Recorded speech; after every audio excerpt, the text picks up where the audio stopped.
Alright guys, it's Jahlon with the Paradox Gaming Network, and the time has finally come for me to do Ashes 101 on the node system. I've done some other videos on nodes, I've talked about nodes in videos. I was kind of stalling for nodes part 3 from Intrepid, but since we don't have that yet, and I'm spending a lot more time every week, every show in my downtime talking about nodes, I wanted to get something out there. Now, I'm going to warn you in advance, this is going to be a very long video. There are a lot of moving parts with nodes. I've done my best to keep it all coherent. I want to let you know that this is called Nodes Part 1 because there's a lot of things we just don't know. I'm going to indicate a lot of things on the slides with no other details, just so you know that I'm not leaving it blank. There's just nothing for me to tell you today. I'm going to do a part 2 when those details become available, which will basically be this slideshow with just a lot more detail on it. More information can be found in the Node Series Part 1 and Node Series Part 2, those blogs and those videos. I'm going to include links to those in the description below.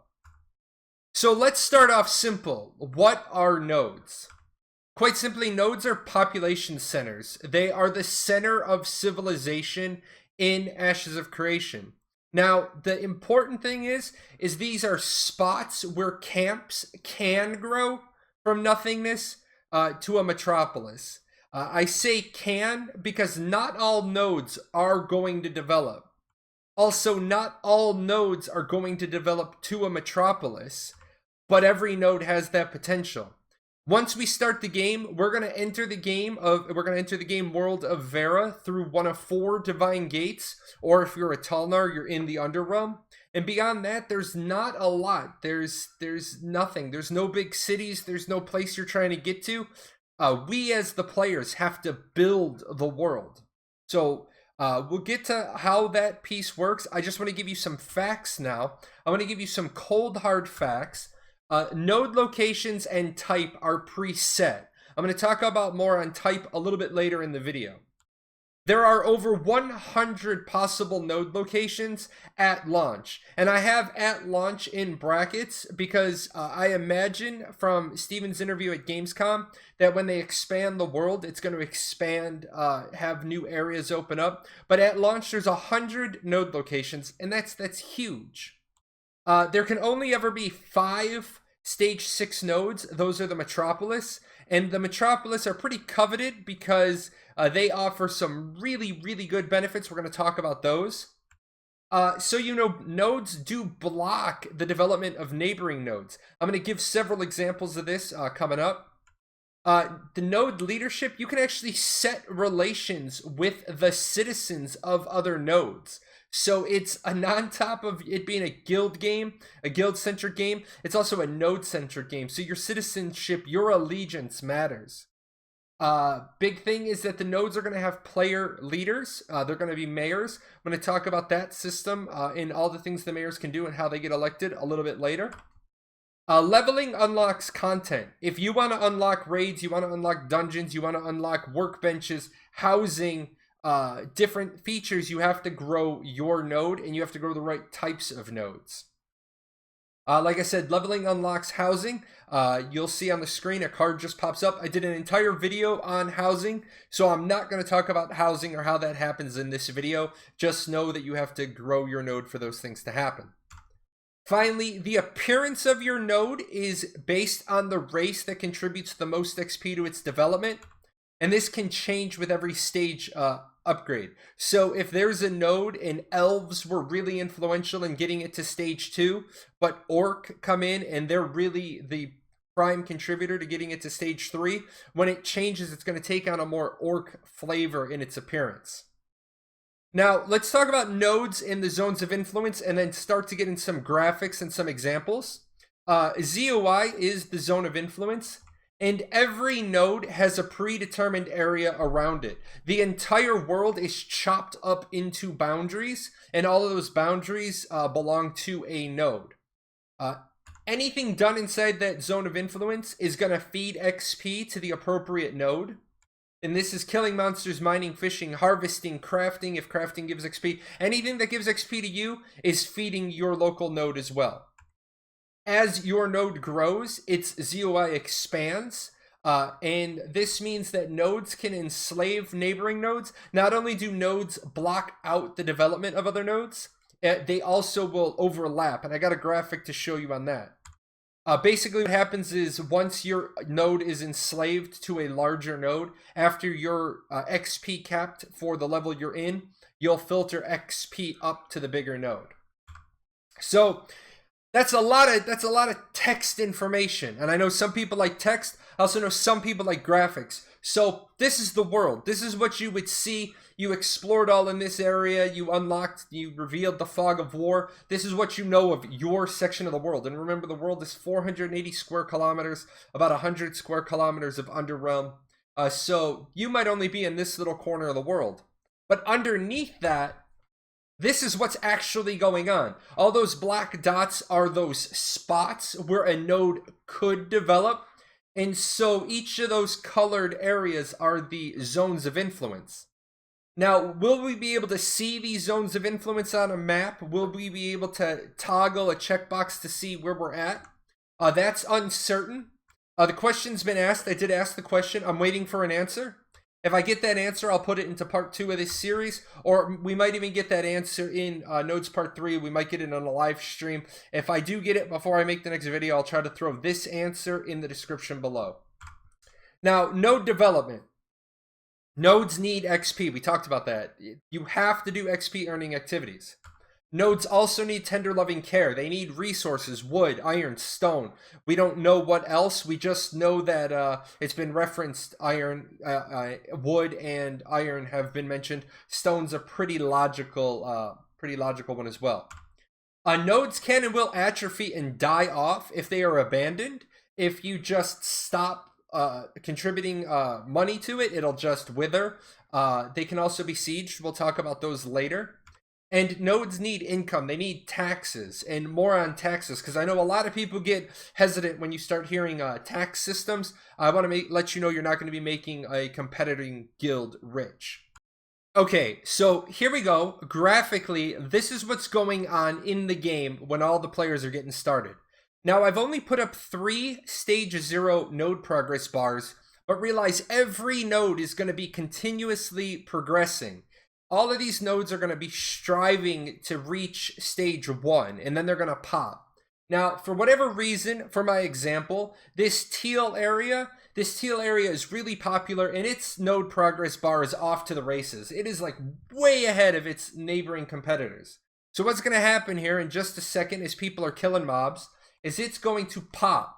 And right at that dot, right where that preset node location is, magically tents are going to appear, NPCs are going to be there, and now you have your first signs of civilization.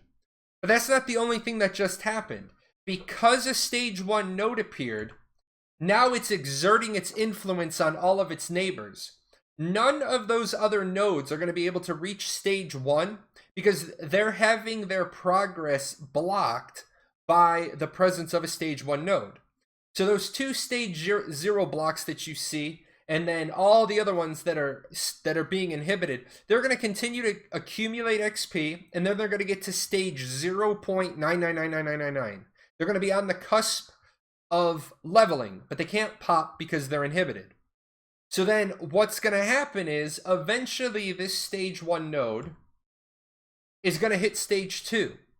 And when it hits stage 2, something else happens. It takes off that inhibitor. It takes off that block, and it allows other nodes that are ready to progress to do so. So what you have is these other 2 nodes were the ones that were most primed, most poised, most ready. Whatever the parameter for the algorithm that Intrepid sets, these 2 nodes are the ones that pop once that barrier comes down.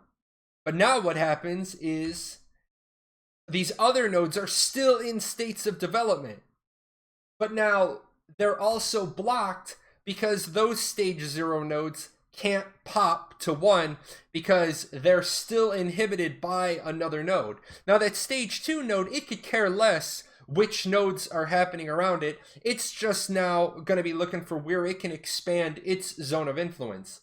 For all we know, that teal area might move straight north because the node progress was so low that it went that way to expand.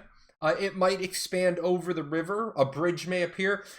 Steven and Intrepid, they've said we're never going to really understand the algorithm. They're not going to let that be public knowledge. We're not going to know how the nodes are going to expand. Just know that there is going to be a continual evolution of nodes. To show you this in a different way, and this image is courtesy of the Ashes of Creation community wiki. A link to it is in the description below. You have that level 4 node right in the middle, and there can be several level 3 nodes inside of its zone of influence, but no 2 level 3 nodes can overlap. And then as you see, you've got your level 2 nodes, they don't overlap, but inside of a 2 can be a 1. Now, these concepts are going to be important. The zone of influence concept is going to be critically important when we talk about node types and the Metropolis benefits, which are really things people are going to want to work for. Your server is going to want to get Metropolis established so that people can access those benefits. And not just people, only citizens of those Metropolis will be able to access those benefits. So just keep in mind that the map I showed you is a very small example. Remember, there's 100 nodes in play at launch. There is going to be a lot of shuffling, and also remember, nodes can be sieged. If a node is in your way, if you want to get your node built up, you might just have to knock down somebody else's. And more on sieges in just a little bit. There are 6 stages of nodes, and as you can see, the time required, right at launch, we're probably going to see a lot of expeditions all over the map. Like every node is going to be fighting to get to stage 1. And by the end of that first day, we're going to start to see stage 2 nodes and then a lot of other stage 1 nodes pop up. Now, it has been confirmed, absolutely confirmed, that there are going to be nodes that get stuck at stage 0. There's just nowhere in the movement for them to grow. And then it'll take some time, and we'll see villages and towns appear. But we don't know what many weeks is. We could assume that to get a Metropolis established on a server may take months, and that's going to be a discussion for a whole other video. Now let's talk node types. The type doesn't become apparent until level 1. The node type determines the election method. There's, like we said, there's player leaders. The players get elected through one of 4 different ways. Certain things are only available in certain node types. The ones that we know of right now, I'll talk about, but we don't even have a tenth of the information we need on nodes. Steven is making sure we don't have everything this far out in advance. And remember, nodes at stage 6, that Metropolis stage, they give very unique bonuses, very, very unique bonuses from what we've heard. And I can already tell people are going to want economic and scientific nodes for the bonuses they give. So we got our 4 types of nodes. We've got our divine nodes, scientific, military, and economic. Just start with divine because it's the easiest, and the reason why I say it's the easiest is because really the only thing we know about them is that the election method is service quests. Now you'll see in colored text, this is my opinion, seems to indicate some sort of PvE aspect. Now the benefits that it provides are unknown at this time. We do know that religion is a big factor in the game, although we know like nothing about the religion. I wish we did. I'd love to share that.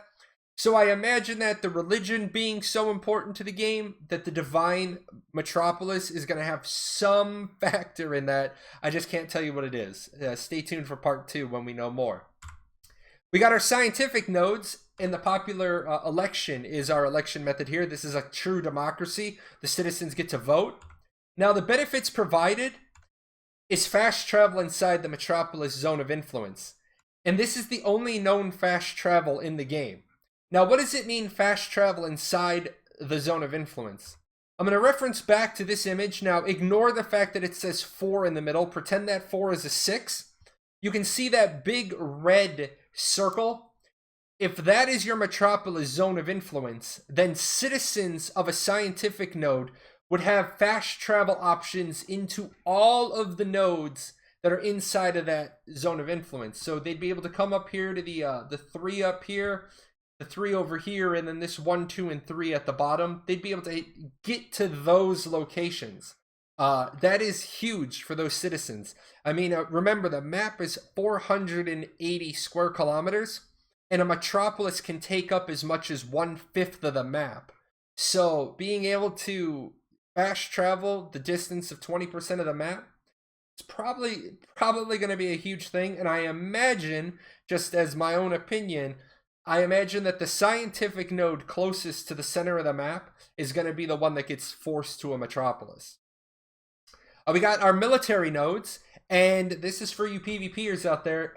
Last man standing gladiator arena is the method of election. This is like the law of the horde. The strongest warrior is the one who leads. Now we have a little bit more benefits provided. We have a little bit more knowledge here.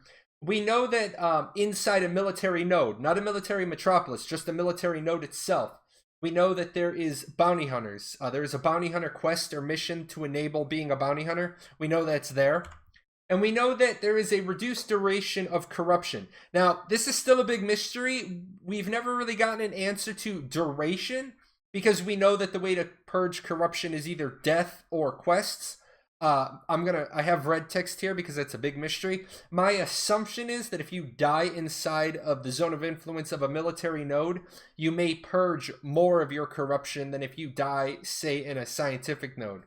But that's just a guess. I don't have any hard facts for that. We also know that they give other combat-orientated benefits, stronger walls and combat buffs for the citizens at the metropolis level. Beyond that, we don't have a lot of details. And finally, economic nodes. The election method is purchase or trade for the seat of power. You got to have a fat pocketbook if you want to rule it like an economic node. We got no other details on that. Benefits provided. In a normal node, we know economic nodes offer more versatility and player stall options. Again, no other details on that. In the metropolis, the market is networked inside of the metropolis zone of influence. And this is huge because there is no global marketplace either. There's no global auction house. All other markets are limited to that single node. So again, to bring up the map, all these nodes have their own marketplace, but if that 4 is a 6 again, and that red area was a economic metropolis, then all of the marketplaces inside of that zone of influence would be interconnected. And that's going to be huge because you don't necessarily want to travel 100 kilometers in a direction to buy something or to sell something. If you can throw it on a economic metropolis's interlocked marketplace, that's a huge feature as well. Let's talk node management now. And we talked about how mayors get elected. What exactly can mayors do? Mayors can steer their community. Now I have steer underlined because they don't have full autonomy to make whatever decisions they want. As the node grows, the node is going to place a lot of buildings, the majority of the buildings actually, going to do it automatically. But the mayor, the leadership is going to have the ability to choose some service buildings. Remember, in the housing video, I talked about the leadership has to agree to put down apartment buildings. So that is one thing that a mayor does have say over, whether or not there's instanced apartments. And then the community has to build those buildings. The node will take care of building out a lot of the things. The community has to build the rest. The leadership can choose the city name. But before you guys all get excited about having like penis land everywhere, it's going to be from a predetermined list. So sorry, you don't have full autonomy to name your city. Citizens of the nodes are taxed. Nodes need money. But I do want to reassure people that the taxes can only be used for node development. They cannot be withdrawn from leadership. So you don't have to worry about, say, a big guild having a bunch of the node mayors and then just always taking that money and making themselves more powerful. Node management, node taxes, node development. More on node management. And this is a huge one. I constantly have to tell people this, talk to them about them. Guilds do not control nodes. Guild content is the castles, and the castles come with their own 3 nodes attached to those. But guilds, the organization of a guild does not control the node. Players control nodes, individual players. Now, yes, the mayor of a node will probably have a guild, but the management is on that player. You do not need a guild to become a mayor of a large node. So remember that. Even though I, Jahlon, am going to be in the guild, the Paradox Gaming Network, I don't have to be in a guild to be the node, and the Paradox Gaming Network doesn't manage the node. Now, yes, everyone's going to be like, oh, well, Paradox owns that node. It's going to be the common nomenclature, but just remember, it's not a guild mechanic that runs nodes. It is a player mechanic that runs nodes. Now, guilds do have specific roles in nodes. Don't have a lot of other details on that. We do know that there's guild halls and guild fortresses, and these are important for guild versus guild wars. Don't have details on them yet. So those are going to be reserved for part 2 of the series. I got to somehow figure out a way to get Steven to talk about guild halls and fortresses in a little bit more detail. Let's talk node relations. And this is important. I got it all up on the screen at one time. You can set another node to a war condition, which means everybody in my node, every citizen of my node is at war with every citizen of another node. Now, before you even ask me, I know you're going to say, well, what if I'm in a guild and my guild is in 2 different nodes, we're citizens in 2 different nodes? I don't have an answer for you. I don't know if guild allegiance or node allegiance in a node versus node war takes precedent. I don't know if 2 guilds that are living in the same node are having a guild versus guild war, and then their node goes to war with another node. I don't know what's going to happen to that guild versus guild flag. These are all questions I have written down in the infamous green book that I'm waiting on an opportunity to talk to Steven. You can also set trade agreements with other nodes. I have no other details on what that means. We don't know if that maybe means the road between 2 nodes gets developed faster, if there's some sort of reciprocal caravans. We have no other details. And you can mark foreign citizens as enemies of the state. This is huge. We have no other details on this. We know you can do it. We don't know how many people can be marked as enemies of the state at one time. But this basically means if you're a PKing jerk in a node's area, you can get flagged as an enemy of the state and just be fair game to those citizens to just attack you. Now, don't have any details on if the corruption mechanic is there, but I'm going to venture a guess that it's not. If there's an enemy of the state flag, it means you're fair game, and that is awesome. I want to talk about node sieges. I've talked about node sieges before in other videos, but let's make sure we talk about node sieges in the nodes video. Sieges will be expensive. You're going to be spending a similar amount of resources to siege a node as it took to build up that node. So, man, you got to make sure that you siege a node early on if it's in the way of your development. You don't want to be waiting until it's stage 6 to siege it. If it's in your way, siege it early. Sieges will be set for the server prime time. Good call on Intrepid's part, because I'm tired of alarm clock ops. I had to do that too many times in Eve, waking up at 2 o'clock in the morning to defend a pause coming out of siege mode. So yeah, good call. Citizens are automatically registered as defenders in sieges. Now, I know a lot of people argued about this. They're like, well, what if I want to see my node fall? What if I want to attack my own node? Remember, it doesn't work that way. We can talk about citizenship. You can transfer your citizenship elsewhere and then help siege your node, but there's cooldowns and timers. But if you're a citizen of a node that you want to see fall, you don't have to show up on siege day. Just remember that. Other people can register as an attacker or a defender of your node. They will have to do some prerequisite. No other details on that either. One thing I didn't put on the slide, so you're not going to see it, but pay attention. In order to siege a node, you're going to have to do a quest to get a siege declaration item. But you're not going to be able to farm those and just have a pile of them. There are going to be time limited. So I can't start farming those months in advance and have like 50 of them in my inventory. You're going to be doing that farming of that siege item in a timely fashion. Node sieges. The bigger the node, the more time you have to give them in advance before you siege them. So a stage 3 node, you only have to give 2 days. A stage 6 node, you have to give them 5 days notice. And the interesting thing is the cooldown timer is 10 times the declare time. They don't want to see Metropolis being sieged every other minute. So after a Metropolis has been sieged, there is a 50-day cooldown timer. So if you are going to Siege of Metropolis, bring your A game and make sure you get the job done, or you're basically giving them 2 months to recover and get built back up. And that's it, guys. That is Ashes 101 on nodes. There is a ton of stuff I didn't get in here, but I feel like we did the big stuff, and I feel like I jumped down a lot of rabbit holes. I know part 2 is going to be even bigger when I get a lot more details. If you want to talk about stuff, let me know. Let's have some conversation. You can jump on my Discord and talk about Ashes all the time. Swing by my Twitch when I'm streaming. I love talking about Ashes. And as always, big thank you to my sponsors. We gave away some gift cards last night. Got some gift cards going to be given away on YouTube. In fact, be watching for that video, guys. I will have a giveaway video out before the end of the weekend because we're going to hit the first of our 3 goals. Anyway, I got a lot of post-production to do. You guys take care. Lots of questions. I want to see lots of discussion on this video. And I promise I won't delete the video on accident this time.